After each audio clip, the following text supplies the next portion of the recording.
This is why narcissists are attracted to God's chosen ones. Is a war being waged silently in the spirit realm, a war not fought with guns or swords, but with energy, intention, and identity. And at the very center of this unseen battle are those whom God has marked from birth, his chosen ones. These individuals walk through life with something different in their eyes, something unexplainable in their presence. They carry light, wisdom, and a sense of divine purpose that they themselves often do not fully understand. But that light, that purity of spirit, does not go unnoticed. It attracts, and not just the broken and the lost, but the dangerous. It calls to the narcissist like a magnet. You see, narcissists don't just stumble into the lives of the chosen. They are drawn to them. It's as if the darkness within them seeks out the brilliance within the chosen. Not because they love it, not because they admire it, but because they want to possess it, consume it, control it. They see in the chosen what they know they can never be: authentic, empathic, spiritually aligned, and deeply connected to a higher source. This dynamic is not merely psychological, it is spiritual. From the outside, it may look like a toxic relationship, a manipulator feeding off someone's kindness. But beneath the surface, it is something far more insidious. It is an assignment, an attempt by the darkness to derail the mission of the chosen by draining them emotionally, mentally, and spiritually, to make them doubt their worth, to make them question their calling, to silence their voice. And too often, it works. Because the chosen ones, by nature, are healers, lovers, believers in redemption. They see the pain behind the mask of narcissism. They want to help, to fix, to love harder in hopes that it will change something. But in doing so, they often lose pieces of themselves. Their energy is depleted. Their light begins to dim. Until one day, they awaken and realize they are being spiritually suffocated. This message is for the chosen ones who keep asking, why does this keep happening to me? Why do you attract people who hurt, use, and manipulate? Why does your kindness become a weakness in the eyes of those you try to love?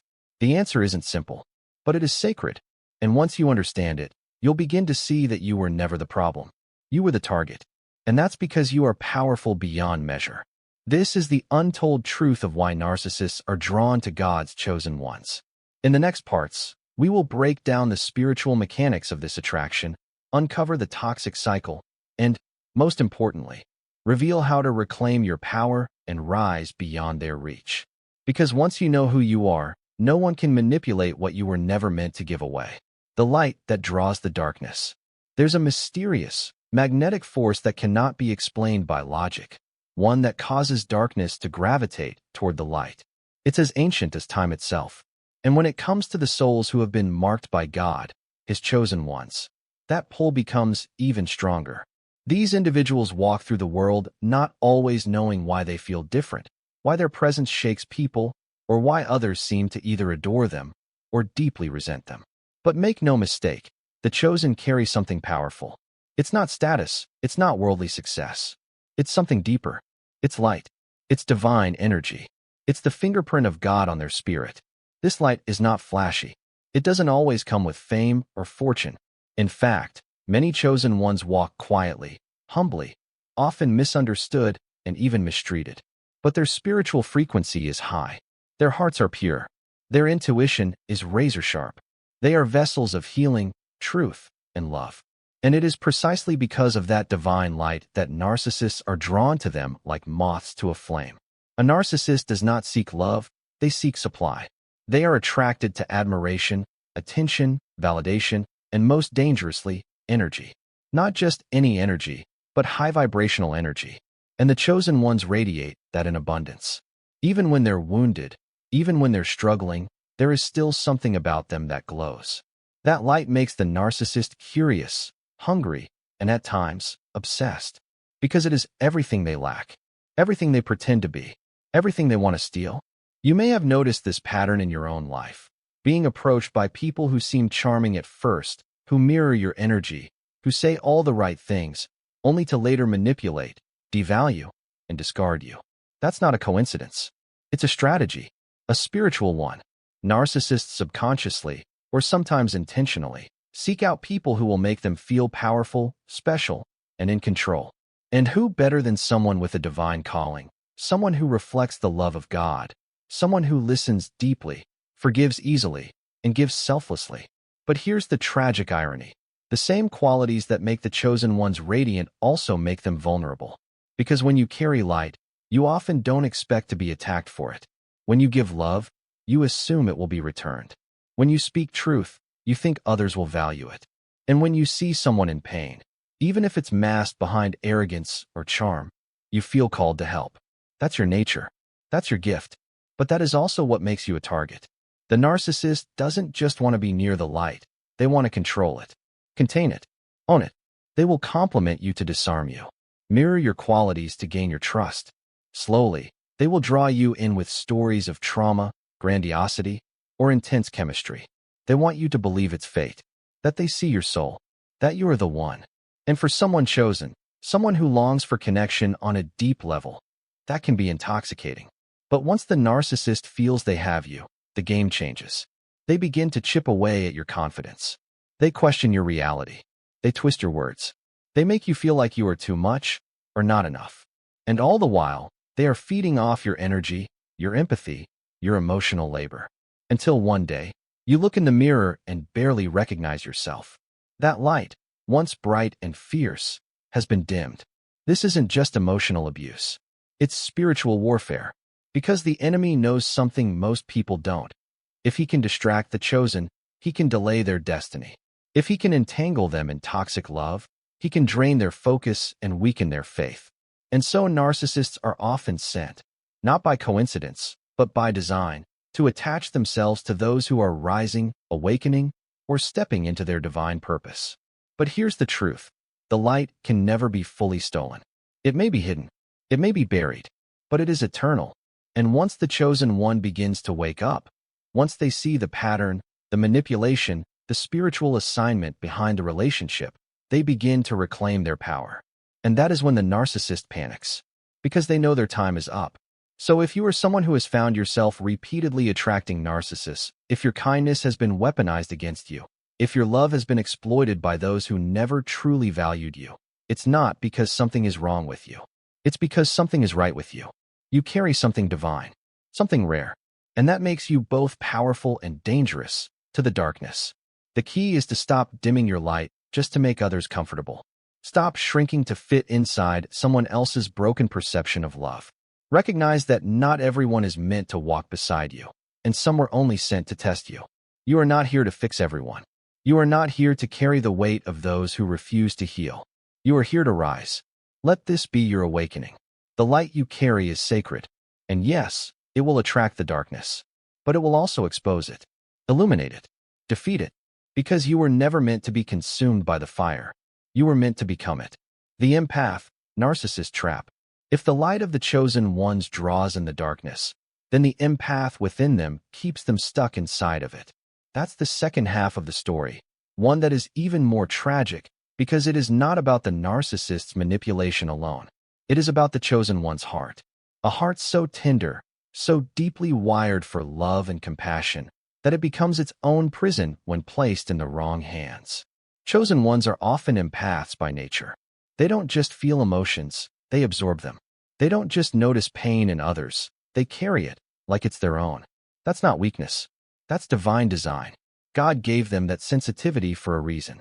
It allows them to reach the broken, to comfort the wounded, to speak healing into lives that have only ever known chaos. But when that gift is used without discernment, it becomes a curse. And that's exactly where the narcissist enters the story. The narcissist doesn't love the empath. Not really. They love what the empath can give: endless attention, emotional energy, validation, loyalty, and forgiveness. At first, the narcissist mirrors the empath so perfectly that it feels like destiny. We're the same, they'll say. No one understands me like you do. It's a trap, a calculated one. Because narcissists are skilled actors, they study their targets. They know exactly what to say, how to say it, and when. And to an empath, especially one who's never been taught to set boundaries, that performance feels like true connection. But slowly, the mask slips, and the relationship begins to shift. It begins subtly, a joke at your expense, a moment where your feelings are dismissed, a lie you catch, but forgive because they're just going through something. Then the manipulation escalates. gaslighting, silent treatment, passive aggression. One day, they treat you like a god. The next, like a burden. You never know which version you'll get, and so you start chasing their approval, thinking you must have done something wrong. But here's the devastating part. The more they hurt you, the more responsible you feel for their pain. Because as an empath, you don't want to give up on people. You see the little boy behind the angry man. You hear the silent scream behind their cruelty. You remember the brokenness they told you about in those first late-night conversations, and you believe it's your job to heal them. So you stay, you endure, you love harder. You try to prove that your love is strong enough to fix them. And that's how the narcissist wins. Not through power, but through your compassion. Not by force, but by exploiting your very essence. And the longer you remain in that dynamic, the more your light dims. You begin to lose your voice, your peace, your sense of self. You question your worth. You wonder if maybe you are too emotional, too sensitive, too dramatic. They've trained you to second-guess your own reality, and that's the ultimate trap. This is not just a toxic relationship. It's a spiritual hijacking. Because while you're busy trying to fix the narcissist, you forget to protect yourself. You lose sight of your own mission, your divine calling, your light. You become a servant to someone else's dysfunction, thinking it's love. But real love does not demand your silence. Real love does not make you walk on eggshells. Real love does not drain the life out of you just to keep itself fed. That's not love. That's bondage. And for the chosen ones, it's one of the enemy's most subtle yet effective weapons, to take what God meant for healing and turn it into a chain. Now let me be clear, empaths are not weak. They are some of the strongest beings on earth. It takes tremendous courage to feel as deeply as they do, to keep loving after being hurt, to stay open in a world that tries to harden you. But strength without wisdom becomes self-destruction. And if the empath doesn't learn to discern, to say no, to walk away, they will continue to fall into the same trap again and again, bleeding for people who would never offer them a bandage. The only way out is awakening. When the empath realizes that their gift must be guarded. When they understand that their love is not a tool to rehabilitate a narcissist, but a sacred fire meant to light up their true path. When they stop seeing potential in people who refuse to grow. That's when everything changes. The narcissist loses control. The cycle is broken. And the chosen one begins to rise again, not as a wounded healer, but as a warrior of light who has learned how to protect their flame. So to every empath who's ever loved a narcissist, let me tell you this. Your pain was not in vain. Your compassion was not wasted. You were never foolish for believing in someone's healing. That's your nature. That's your power. But now it's time to turn that power inward. To love yourself the way you tried to love them. To set boundaries not out of bitterness, but out of sacred self-respect. You are not here to save everyone. You are here to shine. Let no one dim your light again, not even in the name of love. The spiritual battle behind the scenes. What if I told you that the pain you endured at the hands of a narcissist wasn't just psychological, but spiritual? What if I told you that your heartbreak wasn't random, but orchestrated? What if I told you that your greatest emotional battle was actually a war for your soul? Because that's exactly what it is. Behind the smooth words, behind the charming smiles, behind the emotional roller coasters of manipulation, there is a war going on. And it's not just about feelings. It's about destiny. Narcissists don't merely stumble into the lives of God's chosen ones. They are often sent, not by God, but by the opposing force, the enemy, the adversary, the dark consciousness that seeks to destroy anything marked by divine light. And if you are one of the chosen, make no mistake, you have been marked, not just for greatness, but for warfare. You see, chosen ones carry purpose in their spirit long before they even understand it. They walk through life attracting people, opportunities, energy, because their very being shifts atmospheres. Their voice carries weight. Their prayers move things in the spiritual realm. Their presence alone can convict hearts, challenge darkness, and awaken sleeping souls. They are God's vessels, and that makes them dangerous to the enemy. So what does the enemy do? He sends a counterfeit, a distraction, a beautifully wrapped toxin that appears as love, connection, even fate, but is really a spiritual assignment designed to derail you, to delay your growth, to wound your heart so deeply that you shut down your gifts. You stop trusting your intuition. You become disconnected from your source. This is the deeper layer to the empath. Narcissist dynamic. The enemy doesn't just want you sad. He wants you spiritually dead. He wants your light turned off. And what better way to achieve that than through the very thing you crave the most, love? And here's where it gets even more sinister. He uses your own goodness against you. Because you have a calling to heal, you stay longer than you should.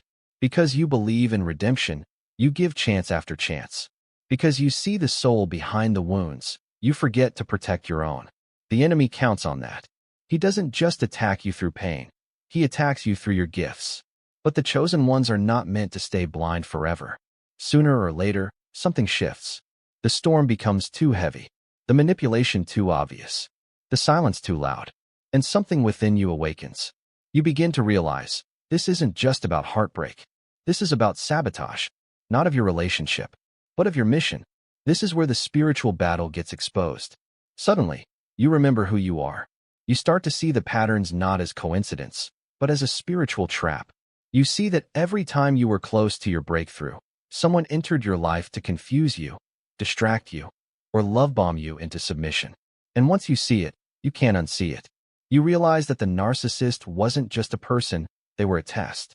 A distraction disguised as a soulmate. A lesson designed to teach you how to protect what's sacred.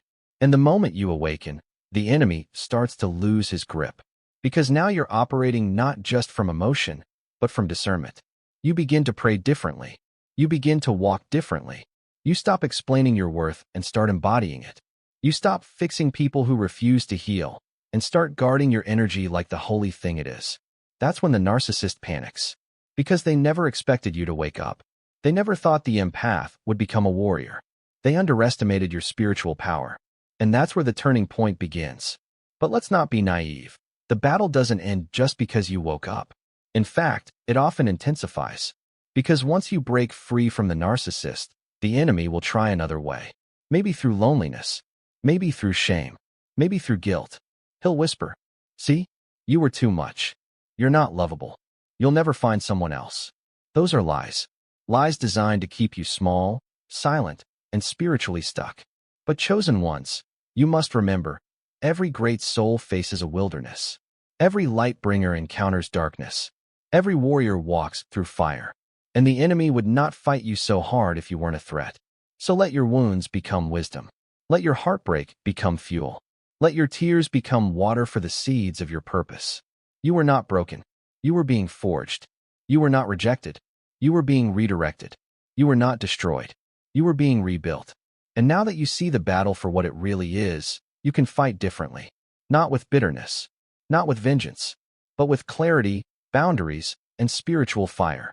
Because the moment you understand that this was never just about a relationship, but about your calling, everything changes.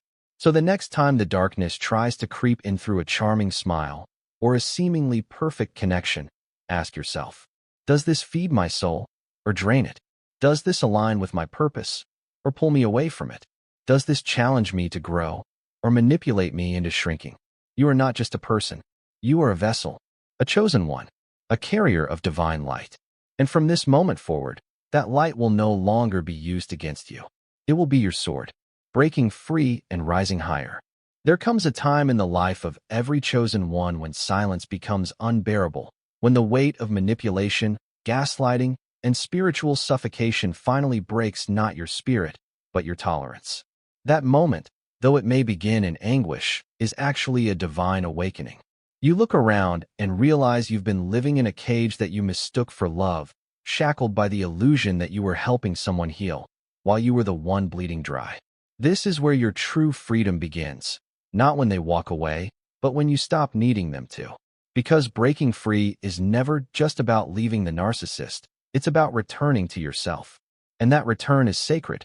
For too long, you may have confused empathy with obligation, love with sacrifice, and emotional survival with loyalty.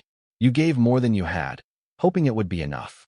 You tolerated patterns of abuse because you saw their pain and somehow believed it was your duty to endure it.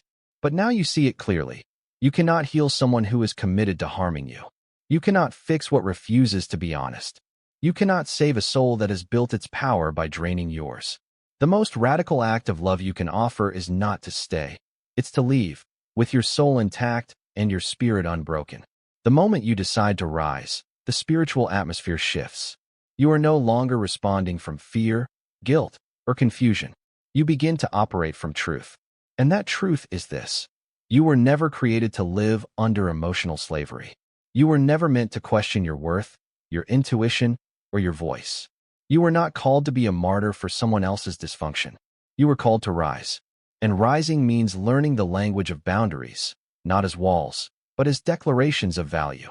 It means rebuilding your identity not from what they told you, but from what God always knew about you. This process is not glamorous. It is not quick. It often begins in silence, solitude, and grief. You may mourn the love you gave, the years you lost, the self you abandoned. But grief is not weakness. It is proof that your heart still feels, still hopes, still fights for something true. And in that fight, your strength returns. Your light flickers, then steadies. You begin to remember the version of yourself that existed before the narcissist tried to rewrite you. You remember the laugh that wasn't forced, the peace that wasn't temporary, the faith that wasn't laced with fear. And from that memory, a new version of you is born, not naive, not bitter, but wiser, more grounded, more radiant. To rise higher is to step fully into your anointing. It is to stop explaining your worth and start embodying it. It is to walk into rooms and no longer wonder if you're enough. It is to recognize red flags not as puzzles to solve, but as warnings to honor. It is to know that love should never cost you your voice, your health, or your connection to God. You were not chosen to be consumed. You were chosen to be elevated. And that elevation requires letting go of anything and anyone that keeps you tethered to a version of yourself that's too small for your calling. Some people will not understand your rising. They will say you've changed. They will accuse you of being cold, distant, selfish. But they are not angry because you've changed. They are angry because they can no longer use you. They miss the access they had to your light, not because they loved it, but because they fed off it. Let them go. Let their confusion stay with them. You do not owe anyone a seat at your table just because they once pretended to see your worth. You owe your loyalty to God, to your healing, and to the future you are building. As you rise, you may find yourself alone for a season. Do not fear the solitude. It is in that quiet space that God speaks loudest. He will remind you of who you are. He will restore what was lost. He will send those who love you not for your pain, but for your purpose. And when they come, you will not have to beg, explain, or sacrifice your peace. You will simply align. This is what rising looks like. It is not vengeance. It is not bitterness. It is clarity. It is freedom. It is peace after the storm. It is waking up and finally breathing without fear. It is loving yourself with the same passion and grace you once gave away too freely. It is knowing that you are no longer in survival mode. You are in sacred restoration. And with each step, you walk not just into healing, but into authority. So if you're standing on the edge of your freedom, let this be your final push. Let this be your reminder. You are not weak for leaving. You are not selfish for healing. You are not hard to love. You are just too powerful for those who refuse to grow. Your story doesn't end with pain. It begins again with purpose. You are not a victim of the narcissist's grip. You are a survivor, a warrior, a chosen one. And now, you rise, not just free, but higher than ever before.